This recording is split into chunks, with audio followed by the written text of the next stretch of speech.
En 1983, la informática era aburrida. Era texto verde sobre un fondo negro. Era una herramienta para contables y militares. IBM, el gigante azul, controlaba todo el mercado y el futuro parecía una hoja de cálculo infinita. Pero en California, un chico de 28 años, llamado Steve Jobs, tenía una idea completamente diferente. Quería un ordenador para el resto de nosotros. Un ordenador que sonriera. IBM, el gigante azul, controlaba todo el mercado y el futuro parecía una hoja de cálculo infinita. Pero en California, un chico de 28 años llamado Steve Jobs tenía una idea completamente diferente.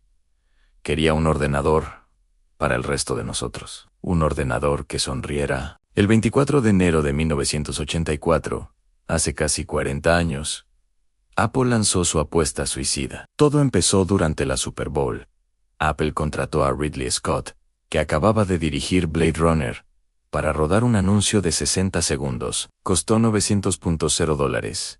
Una locura para la época. Usaron skinheads reales de Londres, como extras, para hacer de zombies corporativos. El anuncio solo se emitió una vez a nivel nacional, pero fue tan impactante que los telediarios lo repitieron gratis durante semanas. Apple no vendió un ordenador, vendió una revolución. Declararon que IBM era el gran hermano de la novela de Orwell y que el Mac era la libertad. Apple contrató a Ridley Scott, que acababa de dirigir Blade Runner, para rodar un anuncio de 60 segundos. Costó $900.0.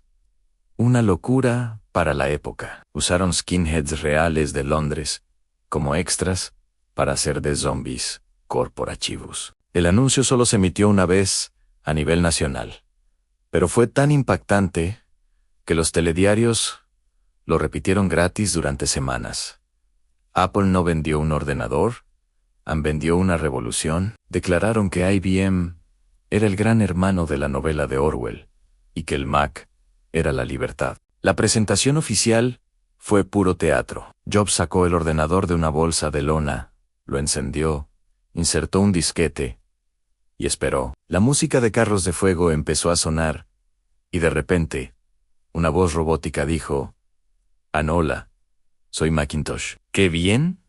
Se está fuera de esa bolsa. Fue la primera vez que un ordenador hablaba ante el público. La gente se volvió loca, lloraban. Aplaudieron de pie durante 5 minutos seguidos. No estaban viendo una máquina. Estaban viendo el futuro. Ventanas, un ratón, iconos, cosas que hoy son normales, pero que en 1984 parecían magia negra comparadas con el MESDA. Jobs sacó el ordenador de una bolsa de lona. Lo encendió, insertó un disquete y esperó. La música de Carros de Fuego empezó a sonar.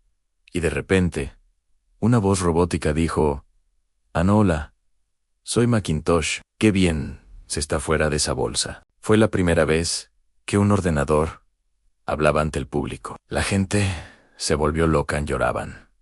Aplaudieron de pie durante 5 minutos seguidos. No estaban viendo una máquina, estaban viendo el futuro.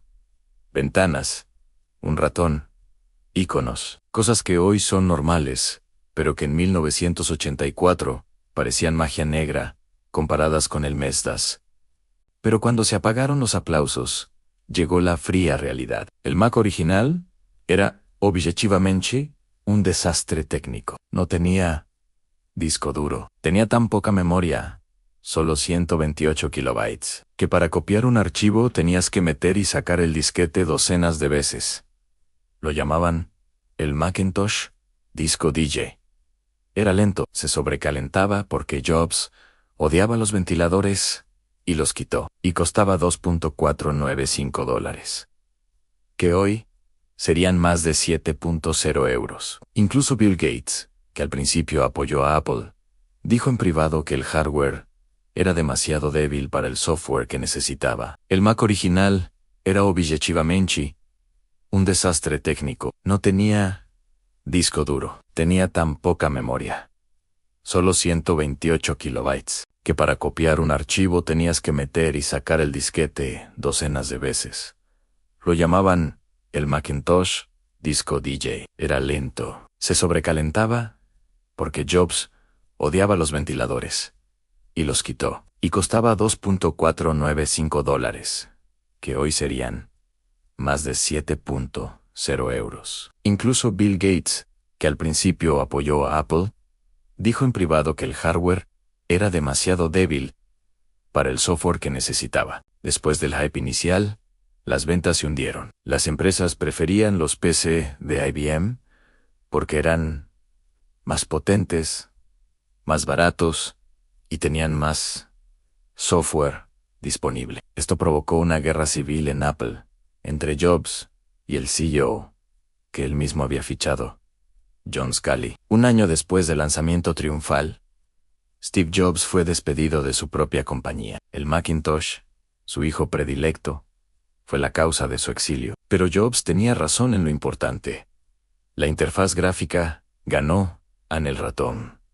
Ganó. Hoy, incluso Windows es una evolución directa de lo que vimos ese día. El Macintosh 128.000 fue un fracaso comercial, pero fue el fracaso más influyente de la historia. Las empresas preferían los PC de IBM porque eran más potentes, más baratos y tenían más software disponible. Esto provocó una guerra civil en Apple entre Jobs y el CEO que él mismo había fichado, John Sculley. Un año después del lanzamiento triunfal, Steve Jobs fue despedido de su propia compañía. El Macintosh, su hijo predilecto, fue la causa de su exilio. Pero Jobs tenía razón en lo importante. La interfaz gráfica ganó. El ratón ganó. Hoy, incluso Windows es una evolución directa de lo que vimos ese día. El Macintosh 128.000 fue un fracaso comercial, pero fue el fracaso más influyente de la historia. El exilio de Jobs no fue un final, sino un increíble interludio creativo. Con el dinero que consiguió al salir de Apple, fundó Next, una empresa que crearía ordenadores de altísima gama para universidades y científicos. El Next Cube era una obra de arte de magnesio negro, potente y carísimo, pero su verdadero legado fue su sistema operativo, NextStep, que sentaría las bases del futuro de Apple. Paralelamente, Jobs compró por $10 millones una pequeña división de gráficos por ordenador de Lucasfilm. La llamó Pixar mientras el mundo se obsesionaba con los ordenadores personales. Jobs estaba apostando por la animación digital. Nadie lo sabía entonces, pero Toy Story estaba a la vuelta de la esquina y cambiaría el cine para siempre. Con el dinero que consiguió al salir de Apple, fundó Next, una empresa que crearía ordenadores de altísima gama para universidades y científicos. El Next Cube era una obra de arte de magnesio negro, potente y carísimo, pero su verdadero legado fue su sistema operativo, NextStep, que sentaría las bases del futuro de Apple. Paralelamente, Jobs compró por $10 millones una pequeña división de gráficos por ordenador de Lucasfilm. La llamó Pixar. Mientras el mundo se obsesionaba con los ordenadores personales, Jobs estaba apostando por la animación digital. Nadie lo sabía entonces, pero Toy Story estaba a la vuelta de la esquina y cambiaría el cine para siempre. Mientras tanto, Apple se desangraba. Sin la visión de Jobs, la compañía perdió el rumbo. Lanzó productos confusos, las ventas cayeron en picado, y para 1996 estaba al borde de la quiebra total. En un giro desesperado y poético del destino, Apple no compró un nuevo sistema operativo. Compró Next por $429 millones, y con la empresa, trajo de vuelta a su fundador. El regreso de Jobs fue un terremoto. En 1997, fue nombrado CEO interino, y empezó la purga. Canceló el 70% de los productos de la compañía,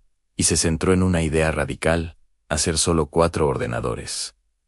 2 para profesionales y 2 para consumidores. Y el primero de ellos tenía que ser una declaración de intenciones. Sin la visión de Jobs, la compañía perdió el rumbo. Lanzó productos confusos, las ventas cayeron en picado, y para 1996 estaba al borde de la quiebra total. En un giro desesperado y poético del destino, Apple no compró un nuevo sistema operativo. Compró Next, por $429 millones. Y con la empresa, trajo de vuelta a su fundador. El regreso de Jobs fue un terremoto. En 1997, fue nombrado CEO interino. Y empezó la purga. Canceló el 70% de los productos de la compañía y se centró en una idea radical: en hacer solo 4 ordenadores, 2 para profesionales y 2 para consumidores. Y el primero de ellos tenía que ser una declaración de intenciones. En 1998, presentó el iMac, un ordenador de colores translúcidos, con forma de huevo que gritaba: «Esto no es un PC», no tenía disquetera. Una decisión que generó pánico en la industria, pero que obligó al mundo a adoptar el USB. El iMac salvó a Apple.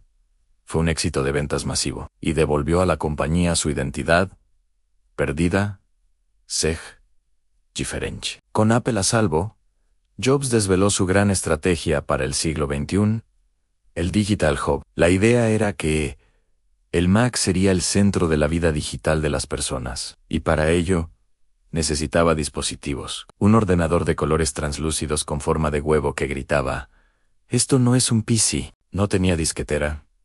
Una decisión que generó pánico en la industria, pero que obligó al mundo a adoptar el USB. El iMac salvó a Apple.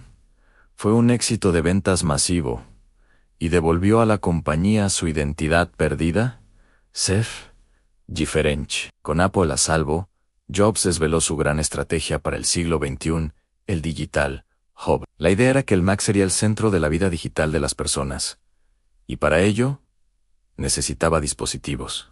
El primero fue el iPod, en 2001.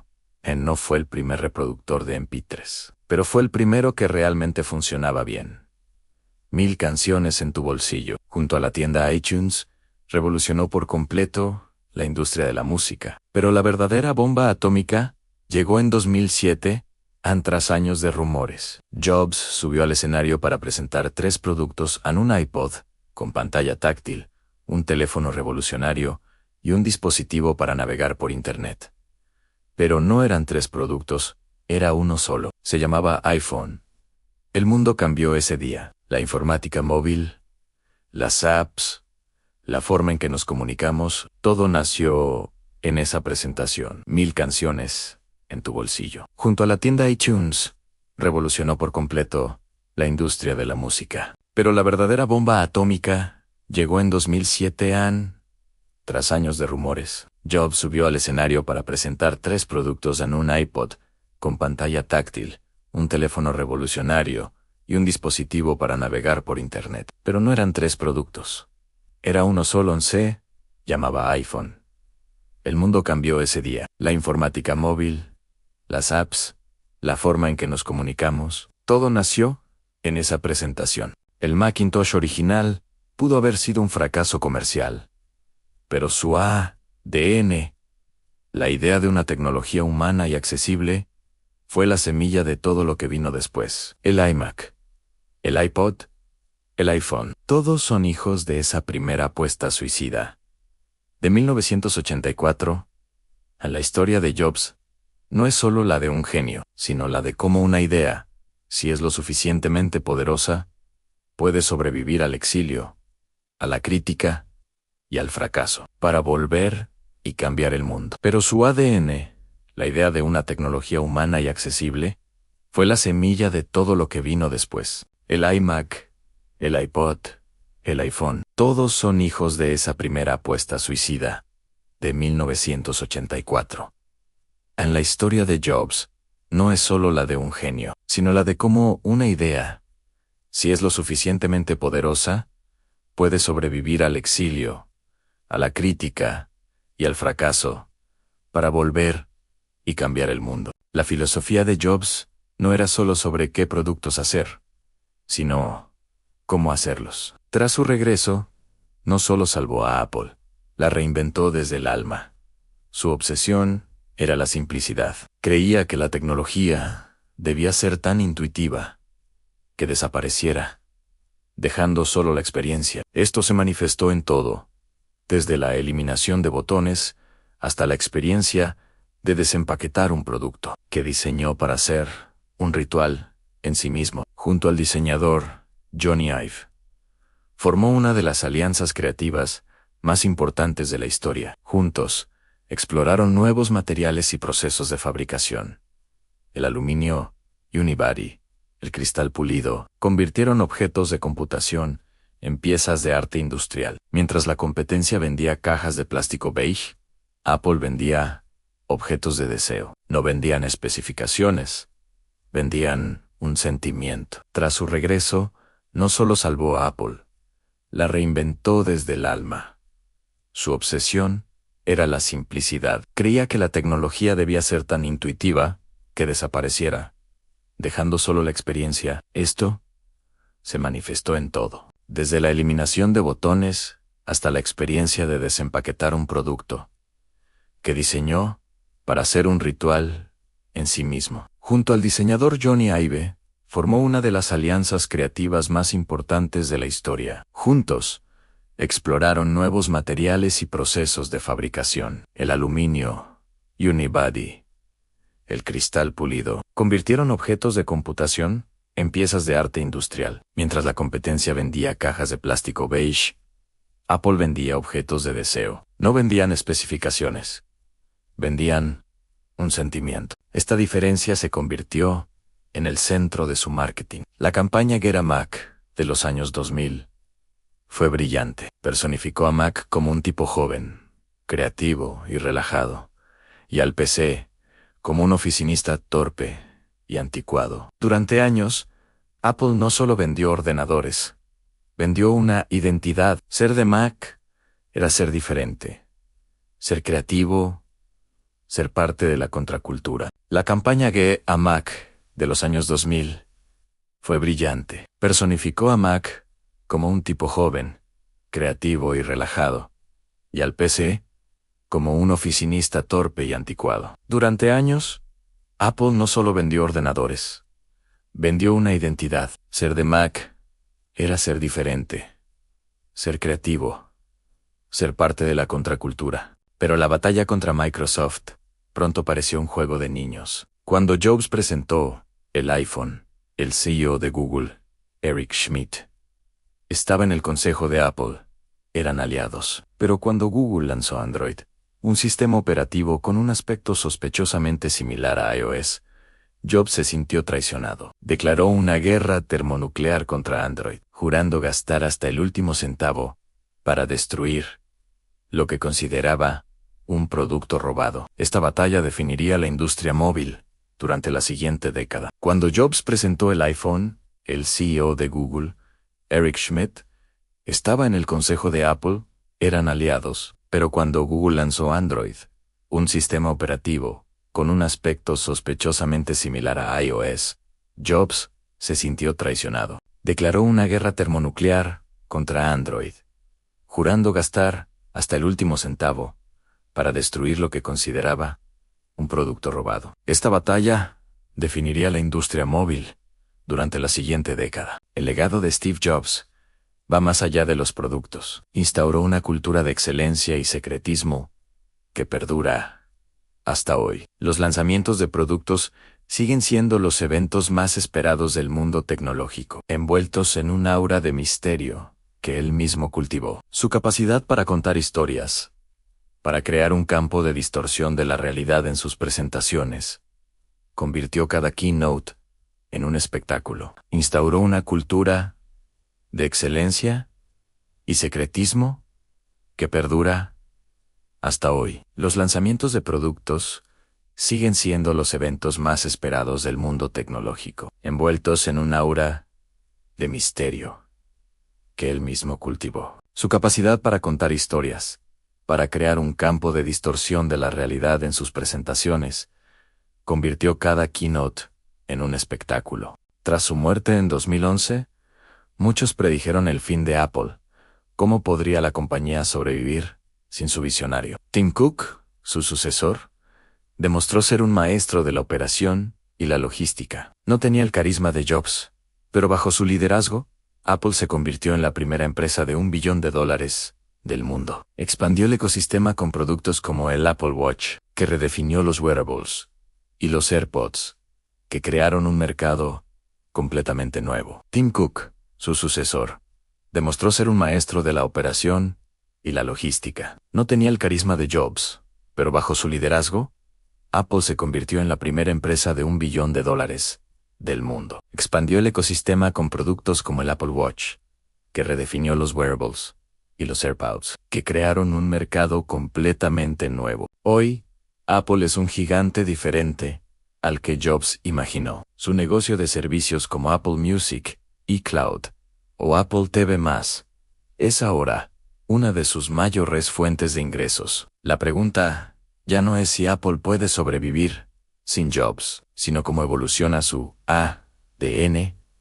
¿Sigue siendo la empresa de los rebeldes y los inadaptados, o se ha convertido en el nuevo gran hermano que una vez combatió? El Macintosh de 1984 fue una promesa en la tecnología al servicio de la creatividad humana. Esa promesa, hoy, está en miles de millones de bolsillos, y su eco sigue resonando en cada rincón de nuestro mundo digital. Su negocio de servicios como Apple Music, iCloud o Apple TV+, es ahora una de sus mayores fuentes de ingresos. La pregunta ya no es si Apple puede sobrevivir sin Jobs, sino cómo evoluciona su ADN. ¿Sigue siendo la empresa de los rebeldes y los inadaptados, o se ha convertido en el nuevo gran hermano que una vez combatió? El Macintosh de 1984 fue una promesa en la tecnología al servicio de la creatividad humana. Esa promesa, hoy, está en miles de millones de bolsillos, y su eco sigue resonando en cada rincón de nuestro mundo digital. Gracias por acompañarme en este viaje. Si te ha gustado esta historia, dale a like, suscríbete y cuéntame en los comentarios qué producto de Apple te impactó más. Nos vemos en el próximo video. Si te ha gustado esta historia, dale a like, suscríbete y cuéntame en los comentarios qué producto de Apple te impactó más. Nos vemos en el próximo video.